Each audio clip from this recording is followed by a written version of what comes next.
नमस्कार दोस्तों, ट्रिकी गुरु अमित गुप्ता के YouTube चैनल में आज आपका बहुत बहुत स्वागत है। यूपी पुलिस री एग्जाम संपादित किया जा चुके हैं सफलतापूर्वक। इसमें कोई सेंधमारी नहीं हो पाई है और अब सभी लोगों ने अपने अपने कट ऑफ, संभावित कट ऑफ जारी कर दिए हैं। तो मैं भी क्यों पीछे रहूं, मैं भी बताऊंगा कि कट ऑफ मेरे हिसाब से कितना जाना चाहिए। कितना जाएगा वो अलग बात है, किसका कट ऑफ सबसे ज्यादा सटीक होगा ये तो तभी पता चलेगा जब वास्तविक आपके बोर्ड का, उत्तर प्रदेश पुलिस भर्ती एवं प्रोन्नति बोर्ड के द्वारा जो जारी किया जाएगा कट ऑफ वही अंतिम होगा। लेकिन जब वो जारी होगा तो देखिएगा किसका बताया हुआ कट ऑफ सबसे ज्यादा सटीक होता है। लिखने के तो सभी लोग लिखेंगे मेरा 100% 100% 100% एक्सपेक्टेड कट ऑफ, लेकिन सबसे ज्यादा सटीक कट ऑफ किसका जाता है वो तभी पता चलेगा जब बोर्ड द्वारा कट ऑफ जारी किया जाएगा।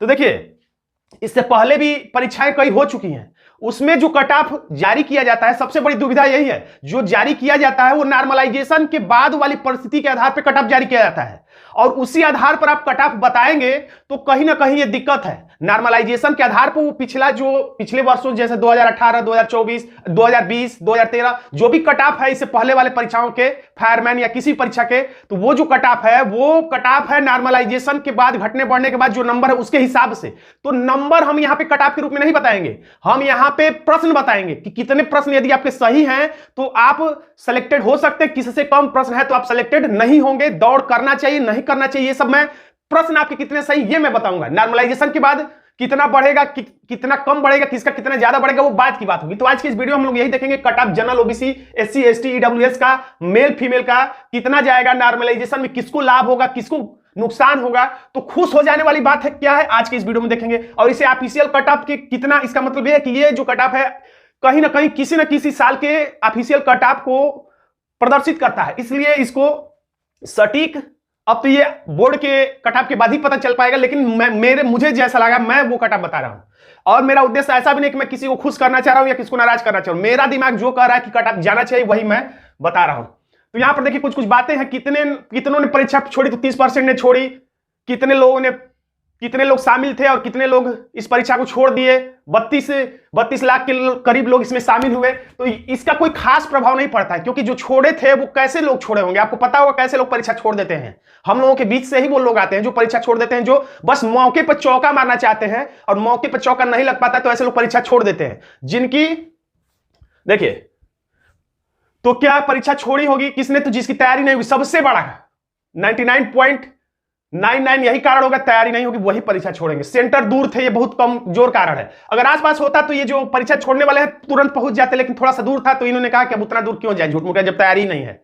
तो वो दूर था, पेपर आउट नहीं हुआ, ये भी एक छोटा मोटा सा कारण है। समय पर नहीं पहुंच पाए, ये भी बहुत पॉइंट में आएगा। बहुत कम ही लोग ऐसे होंगे जो समय पर नहीं पहुंच पाए होंगे, लेकिन जो सीरियस छात्र होंगे वो समय पर पहुंच ही जाते हैं कुछ लोगों को छोड़ के। लेकिन सबसे बड़ा कारण यही पहला वाला था, तैयारी नहीं थी, वही लोग परीक्षा 30% छोड़े हैं। तो इसका मेरिट पर कितना प्रभाव पड़ेगा इसका, तो इस वजह से तो बिल्कुल कम नहीं होगी। कितने लोग लाख परीक्षा में छोड़ दिए इस वजह से, 48 लाख 42 लाख लोग थे तो 32 लाख लोगों ने ही परीक्षा छोड़ी तो मेरिट कम जाएगा, ऐसा बिल्कुल नहीं है। इसका कोई प्रभाव नहीं पड़ेगा मेरिट पर, क्योंकि छोड़ने वाले वो मेरिट से पहले ही बाहर थे। वो वही विनोद थे जो कह रहे हैं कि मैंने 150 में 170 प्रश्न सही किया है। वे वही लोग थे जो ट्रेन में फेसबुक, व्हाट्सएप और ये सब कुछ चलाते हुए आए, फालतू के वीडियो ट्रेन में देखते हुए गए। तो क्या पेपर आसान था? बिल्कुल नहीं। आसान लोग कह रहे हैं पेपर आसान था, ठीक है, घर पे आने के बाद सारा पेपर आसान हो जाता है, लेकिन जब परीक्षा हाल में बैठते हैं हम लोग तो टाइम को भी मैनेजमेंट करना पड़ता है। हमें 2 ही घंटा में 150 प्रश्न हल करना है, 5 घंटे में नहीं। आपने देखा होगा अधिकांश चैनलों पर चारों विषयों के अलग अलग शिक्षक अलग अलग विषय को सॉल्व कर रहे थे।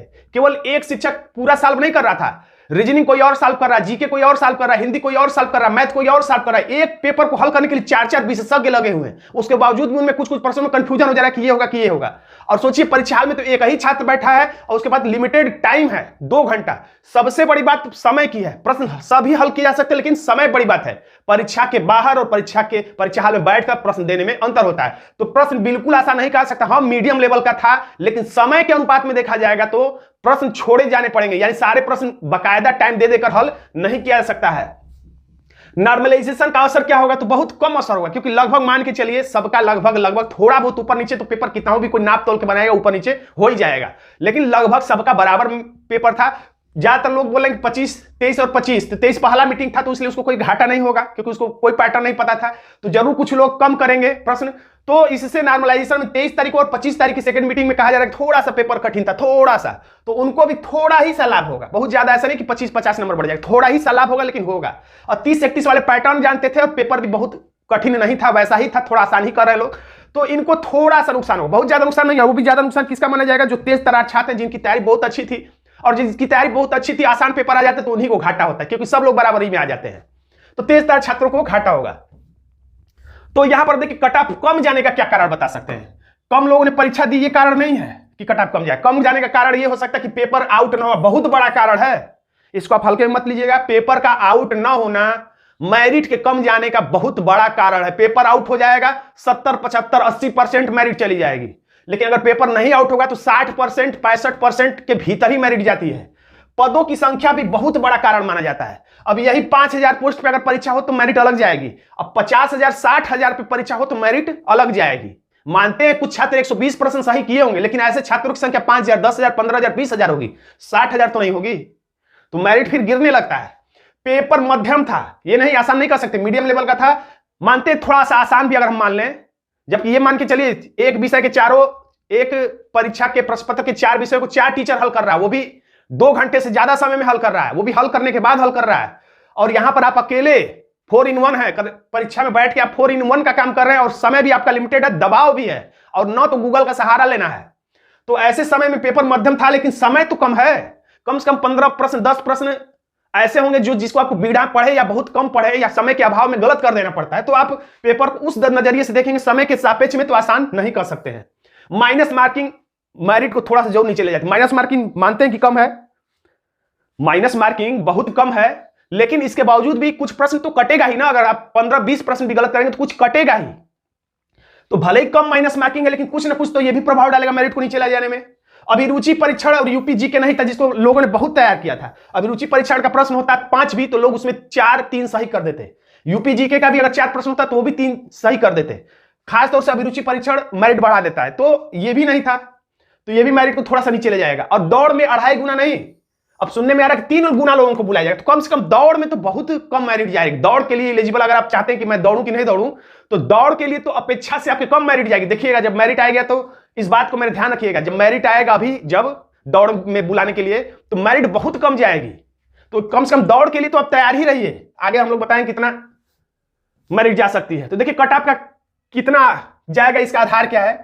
कोई भी बताता है कि कट ऑफ कितना जाएगा तो सबसे बड़ा आधार होता है पिछले वर्षों का अनुभव। पिछले वर्षों का मतलब हमारा अनुभव नहीं, पिछले वर्षों में, यानी कि 2006 में, 9 में, 13 में, 18 में, 20 में, 22 में जितनी भी परीक्षाएं हुई और उसका कट ऑफ कितना गया है, तो केवल कट ऑफ ही देख के नहीं वही बता देंगे हम लोग। कट ऑफ गया था तो उस समय पद कितने थे, तो पदों की संख्या, और आज पद कितने ये भी देखना पड़ता है। उस समय प्रश्न पत्र कैसा था, इस समय प्रश्न पत्र कैसा है। उस समय माइनस मार्किंग नहीं थी कि थी, और थी तो कितना थी, तो इसका भी आधार होता है। जैसे 2009 में परीक्षा हुई थी तो उसमें यह भी था कि प्रत्येक में 33% पाना है और टोटल का 35% पाना अनिवार्य है, तो इससे बहुत लड़के छट जाते हैं। तो अलग अलग प्रक्रिया का असर पड़ता है उसके कट ऑफ के कम ज्यादा जाने में। तो इन सब बातों का ध्यान रखते हुए हम लोगों ने, और नॉर्मलाइजेशन को हम लोग कुछ ध्यान नहीं देंगे इसमें, क्योंकि नॉर्मलाइजेशन में जिस किसी का थोड़ा सा नंबर बढ़ जाएगा ज्यादा, किसी का थोड़ा सा कम बढ़ेगा, तो इसलिए यहां पर नंबर हम लोग नहीं बताएंगे, संख्या प्रश्नों की हम लोग बताएंगे कितने आप प्रश्न किए हैं तो फाइट में है। और नॉर्मलाइजेशन में थोड़ा सा अगर बढ़ जाता है, घट जाता है, वो 5 प्रश्न ऊपर नीचे हम लोग मान के चलेंगे।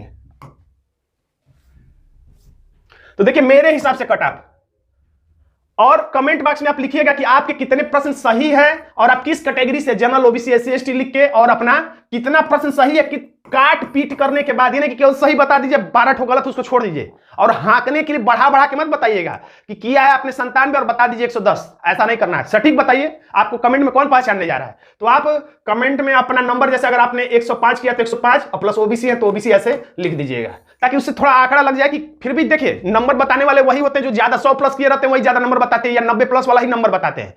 नीचे वाले बताते भी हैं तो थोड़ा बढ़ा के 5-7 नंबर बता देते हैं, तो उस पर भी ज्यादा विश्वास नहीं किया जा सकता है। तो देखिए मेरे हिसाब से आपको सही लगे या गलत लगे वो बात अलग की है, लेकिन मेरे हिसाब से जनरल की मेरिट जो है पुरुष की 99, और यहां पर मैंने लिखा है 5 प्लस भी हो सकता है, लेकिन 5 माइनस भी संभव है। प्लस ही मैं नहीं कर रहा, माइनस भी संभव है, 5 प्लस भी हो सकता है, 5 माइनस भी हो सकता है, ज्यादा नहीं, 10 नहीं। तो 99, ओबीसी का 91, एससी का 76 प्रश्न। ये सब प्रश्न है, याद रखिएगा, नंबर मत समझ लीजिएगा, प्रश्न है। प्रश्नों की संख्या ही मैं बताता हूं, नंबर तो नॉर्मलाइजेशन में घटे बढ़ेगा, वो क्या बताया जाए। और एसटी के लिए 61, ईडब्ल्यूएस के लिए 87, और महिलाओं में जनरल में 65, ओबीसी में 62, एससी में 61, और एसटी में 73, और ईडब्ल्यूएस में 61। इसी के आसपास 5 प्लस माइनस 5 प्लस 5 नंबर 5 प्रश्न प्लस संभव है। तो इसको देख लीजिए, और अगर आप इसके आसपास हैं तो दौड़ना स्टार्ट रखिए। किसी गलतफहमी में मत रहिए कि आपने दौड़ना स्टार्ट नहीं किया, बाद में आ गया तो आप दौड़ की प्रैक्टिस ही नहीं, ऐसा ना हो। तो इस बात को आप ध्यान में रखिएगा। और असली जो मेरिट है वो तो आपको कुछ दिनों के इंतजार के बाद आ ही जाएगा। जब तक नहीं आ रहा तब तक इसको देखकर आप थोड़ा सा दौड़ने के लिए फायदा ले सकते हैं। तो बेस्ट ऑफ लक है आपके लिए, और दौड़ शुरू कर दीजिए। अगर इसके आसपास है, किसी मुगाफलत में मत रहिए कि नहीं होगा, आप दौड़ना शुरू करिए। और इसके साथ साथ आप एसएससी जीडी का भी फॉर्म भर दीजिए, दौड़ भी जारी रखिए। एसएससी जीडी का फॉर्म 5 सितंबर को आने वाला, वो भी भर दीजिए, और उसकी तैयारी भी साथ साथ करिए। सुबह में दौड़िए, उसके बाद तैयारी भी करिए, नहीं कि किसी एक ही भर्ती के पीछे पड़े रहिए। जब तक फाइनल सिलेक्शन ना हो जाए तब तक आप तैयारी करते रहिए, क्योंकि कभी भी कुछ भी हो सकता है। मेडिकल तक जाते जाते बहुत कुछ हो जाता है। इसलिए अगर वीडियो अच्छा लगा तो वीडियो को लाइक भी कर दीजिए। तो मिलते हैं नेक्स्ट वीडियो में, तब तक के लिए आपको बहुत बहुत धन्यवाद।